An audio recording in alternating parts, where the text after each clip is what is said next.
Mapagpalang gabi mga katigasin ng kusina.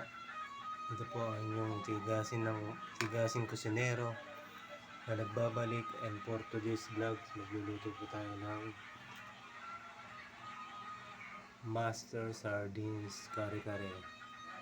Ito po ang ating mga ingredients. Nagrito ko na po yung talong. Ito po yung pechay, siling green, luya, bawang, sibuyas, yung gata. Siyempre hindi mawala ang ating master sardines. Baka naman.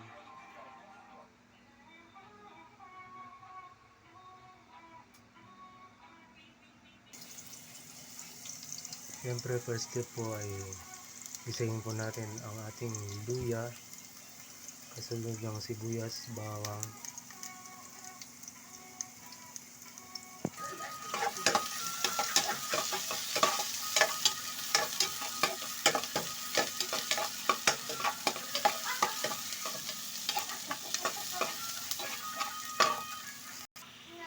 Kapag ready na po yung sibuyas, bawang at luya, pwede na natin ilagay ang ating gata.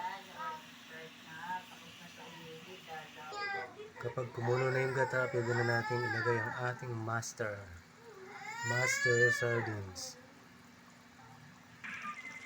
Ilagay ang ating siling green para may konting siyang anghang. Ilagay na po natin ang ating pechay.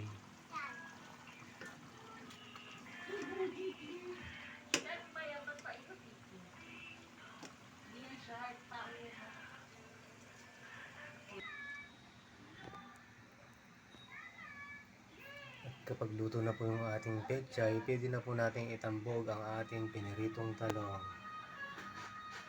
At ayan na po, ready na po ang ating kare-karing sardinas. Muli, ito po ang inyong katigasin ng kusina, tiga pamalengke at tiga luto. Thank you Lord for these blessings.